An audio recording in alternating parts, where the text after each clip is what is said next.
Bismillahirrahmanirrahim. Assalamu alaikum. Here is Rahil Ahmed and a very warm welcome to all of you. This is official YouTube channel Rahil Ahmed. We bring for you educational, motivational and interesting science lectures. Do subscribe and stay connected. As you know that last time we have started theories of acid bases. हमने जो chapter start किया that is theories of acid bases. अब तक हमने जो first theory थी उसको discuss किया and that was Arrhenius acid base theory और Arrhenius acid base concept. I hope आपको वो कॉन्सेप्ट अच्छी तरह से समझ आ चुका होगा और आज के इस लेक्चर के अंदर हम दूसरे कॉन्सेप्ट पर बात करेंगे that is Bronsted Lowry concept. Bronsted Lowry concept acid bases को क्लासिफाई करने की जो जर्नी है उसमें जो दूसरा इम्पॉर्टेंट स्टेप है that is Bronsted Lowry concept.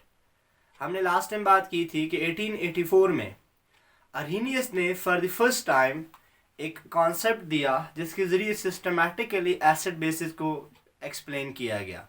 फिर हमने बाद में ये बात कही कि इस कॉन्सेप्ट ने अगरचे अपने टाइम के लिहाज से साइंटिस्ट को एक नया रास्ता दिया, बड़ी यूज़फुल इंफॉर्मेशन दी, लेकिन लेटर ऑन जो साइंटिस्ट थे उन्होंने उसमें कुछ एक ड्रॉबैक्स निकाले.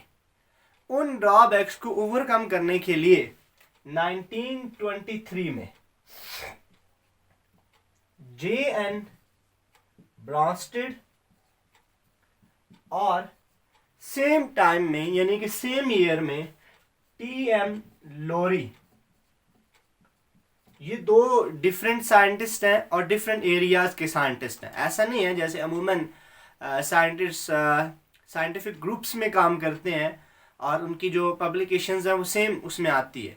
इन दो साइंटिस्ट ने 1923 में J.N. Bronsted and T.M. Lowry, T.M. Lowry English scientist है और J.N. ब्रॉन्स्टेड डेनिश साइंटिस्ट है. दोनों अपनी अपनी कंट्रीज में अपने तौर पर इंडिपेंडेंटली काम कर रहे थे, लेकिन जब दोनों का कॉन्सेप्ट देखा गया तो सेम टाइम में दोनों ने इंटरनेशनल साइंटिफिक कम्युनिटी को सेम बात एक्सप्लेन की या सेम बात को पब्लिश किया गया. तो इस वजह से इस कॉन्सेप्ट को मिला के दोनों के कॉन्सेप्ट को मिलाकर ब्रॉन्स्टेड लोरी कॉन्सेप्ट का नाम दे दिया गया. ठीक है, तो ये याद रखना है कि ब्रॉन्स्टेड एक अलग कंट्री का साइंटिस्ट था, लोरी एक अलग कंट्री का साइंटिस्ट है और दोनों ने सेम ईयर में इंडिपेंडेंटली अलग अलग तौर पर इसी कॉन्सेप्ट को एक्सप्लेन किया. एक ही बात दोनों ने की, इस वजह से इस कॉन्सेप्ट को मिलाकर ब्रॉन्स्टेड लोरी कॉन्सेप्ट कहा जाता है. अब हम मेन बात पाते हैं कि ब्रॉन्स्टेड लोरी कॉन्सेप्ट किस बेस पे एक्सप्लेन करता है. तो सबसे पहली चीज आपने जो याद रख लेनी है, इस कॉन्सेप्ट को हम प्रोटॉनिक कॉन्सेप्ट कहते हैं. प्रोटॉनिक कॉन्सेप्ट. कहीं पे आपके पास ये बात आ जाए कि एक्सप्लेन प्रोटॉनिक कॉन्सेप्ट, तो फिर भी आपने यही बात जहन में रखनी है कि ब्रॉन्स्टेड लोरी कॉन्सेप्ट ही को कहा जाता है. ठीक है, तो अब थोड़ा सा आपके जहन में बात आ गई होगी कि इस कॉन्सेप्ट को प्रोटॉनिक अगर कहा गया है तो इसका मतलब है यहाँ पे कहीं ना कहीं प्रोटॉन की बात आ रही है. इस प्रोटॉनिक कॉन्सेप्ट में कहीं ना कहीं प्रोटॉन की बात आ रही है, तो जाहिर सी बात है तभी तो हमने इसको प्रोटॉनिक कॉन्सेप्ट कहा. तो आपने इस बात को लेना है, ठीक है, जहन में रखना है. अब according to this concept acid किसे कहेंगे? According to Bronsted Lowry concept कोई भी ऐसा केमिकल सब्सटेंस, चाहे वो मॉलिक्यूल है चाहे वो आयन है, अगर वो प्रोटॉन डोनेट कर सकता हो या डोनेट करने की टेंडेंसी रखता हो, मतलब बात ये होगी कि कोई भी ऐसा केमिकल जो प्रोटॉन डोनेट करे या डोनेट कर सकता हो उसको क्या कहा जाएगा? एसिड कहा जाएगा. तो हम इसको कैसे डिफाइन करेंगे कि एनी सब्सटेंस, अब ये एक सिंगल मॉलिक्यूल भी हो सकता है, एक कंपाउंड भी हो सकता है, एक आयन भी हो सकता है, इसीलिए हम सब्सटेंस का वर्ड यूज कर रहे हैं. Any substance which donate or tend to donate proton is called acid, Bronsted Lowry acid. ठीक है, तो यहाँ पे आपने एक बात ध्यान में रखनी है, जैसे मैंने लास्ट टाइम भी आपसे ये बात कही थी कि जब हम एक कॉन्सेप्ट के मुताबिक एसिड बेस को एक्सप्लेन कर रहे होते हैं तो हमने बात भी उसी कॉन्सेप्ट के मुताबिक ही करनी है। तो अगर हम ये वाली डेफिनेशन यूज़ कर रहे हैं तो हम क्या कहेंगे, ब्रांस्टेड लोरी एसिड। और अगर हम अरीनियस की बात को लेकर एसिड को एक्सप्लेन कर रहे हैं तो उसको हम अरीनियस एसिड कहेंगे। ठीक हो गया, तो इस चीज़ को भी आपने ध्यान में रखना है। ठीक है, तो ये एसिड को इस तरह से कहता है। इसी तरह से बेस की बात अगर करें तो बेस इसी के अपोजिट हो जाएगा। यहां पर डोनेट की जगह पे क्या हो जाएगा, एक्सेप्ट। तो कोई भी ऐसा केमिकल जो प्रोटॉन एक्सेप्ट करे या एक्सेप्ट करने की टेंडेंसी रखता हो उसको हम क्या कहेंगे, बेस कहेंगे। तो आप क्या कहो, any substance which accept or tends to accept proton is called base। कोई भी ऐसा केमिकल जो प्रोटॉन एक्सेप्ट करे या एक्सेप्ट करने की टेंडेंसी रखता हो उसको हम क्या कहेंगे, ब्रांस्टेड लोरी बेस। अब अक्सर स्टूडेंट्स के जहन में एक बात आ रही होगी कि यार प्रोटॉन कैसे डोनेट होता है, इस चीज़ को पहले आपने समझना है। याद रखिएगा कि यहाँ पे जो प्रोटॉन हम कह रहे हैं, ये प्रोटॉन का मतलब क्या है, H+ आयन। इस प्रोटॉन का मतलब क्या है, H+ आयन। अब कैसे हम इसको प्रोटॉन कहते हैं उसको थोड़ा सा समझ लीजिए। देखिए, हमें पता है कि एक हाइड्रोजन एटम को अगर हम देखें तो उसके सेंटर में एक प्रोटॉन है और उसके अराउंड एक इलेक्ट्रॉन रिवॉल्व करता है। इसको हम क्या कहते हैं, हाइड्रोजन एटम। ये इसके पास एक प्रोटॉन है और एक क्या है, इलेक्ट्रॉन है। इसके पास कोई न्यूट्रॉन नहीं है। अब जब ये एटम अपना एक इलेक्ट्रॉन लूज कर दे, इसका मतलब क्या होगा कि ये वाला इलेक्ट्रॉन यहां से चला जाएगा और पीछे क्या बचेगा, सिर्फ और सिर्फ एक प्रोटॉन। और हमें पता है ये प्रोटॉन क्या होता है, पॉजिटिवली चार्ज्ड। और ये किसके केस में है, H+ के केस में है। तो इस बात को भी आपने जहन में रखना है कि प्रोटॉन का मतलब क्या है, H+ आयन।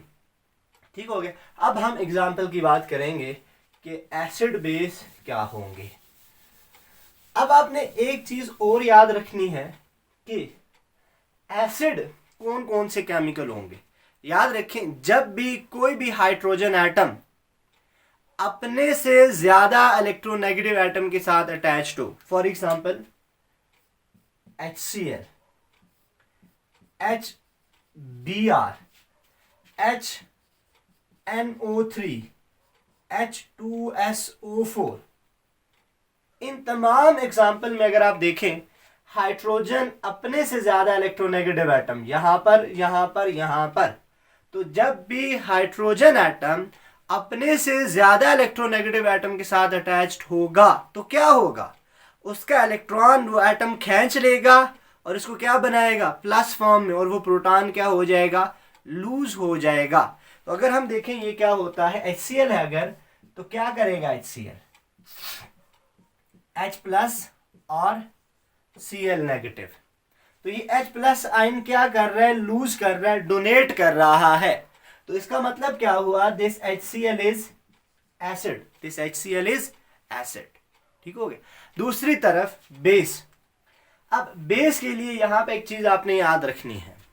हम कहते हैं कि बेस क्या करे, प्रोटॉन एक्सेप्ट करे। अब प्रोटॉन का मतलब हमने क्लियर कर लिया क्या है, H+। अब इसके पास कोई इलेक्ट्रॉन नहीं है, ये 0 इलेक्ट्रॉन वाला है। तो अब बेस के लिए जरूरी है कि उसके पास 2 इलेक्ट्रॉन होने चाहिए, यानी कि एक इलेक्ट्रॉन पेयर हो जिसको लेकर एक इलेक्ट्रॉन पेयर हो एक्स्ट्रा, बॉन्डिंग इलेक्ट्रॉन पेयर के अलावा एक्स्ट्रा इलेक्ट्रॉन पेयर हो जिसको यूटिलाइज करके वो इस H+ को अपने पास एक्सेप्ट कर सके। अब जैसे देखिए, जैसा कि हम ये कहें NH3, आपको पता है नाइट्रोजन के पास एक लोन पेयर इलेक्ट्रॉन मौजूद है। अगर नहीं क्लियर तो वेस्पर थ्योरी में हम उसको क्लियर करेंगे। स्टिल आपको बस इतना याद रखना है कि NH3 में नाइट्रोजन के पास एक एक्स्ट्रा इलेक्ट्रॉन पेयर है और उस एक्स्ट्रा इलेक्ट्रॉन पेयर को यूटिलाइज करके ये क्या करेगा, H को एक्सेप्ट कर लेगा। ये इस इलेक्ट्रॉन पेयर की मदद से इसको एक्सेप्ट करेगा। तो इसका मतलब क्या हुआ कि किसी भी आयन के लिए, किसी भी मॉलिक्यूल के लिए, किसी भी कंपाउंड के लिए ब्रांस्टेड लोरी एसिड बेस होने के लिए ज़रूरी है कि उसके पास क्या हो, एक इलेक्ट्रॉन पेयर एटलीस्ट मौजूद होना चाहिए, जिस इलेक्ट्रॉन पेयर को वो यूज़ करके H+ आयन को या प्रोटॉन को एक्सेप्ट कर ले।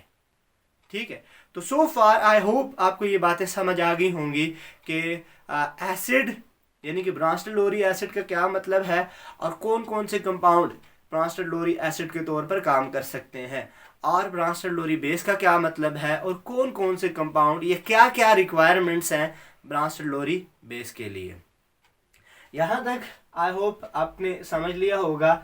नेक्स्ट लेक्चर के अंदर हम इसी कॉन्सेप्ट को थोड़ा सा इलाबरेट करेंगे, जहाँ पर हम कॉन्जुगेट एसिड बेस की बात करेंगे और उसके साथ साथ हम बात करेंगे टाइप्स ऑफ एसिड्स की, टाइप्स ऑफ बेसिस की। ठीक है, तो till then thank you very much.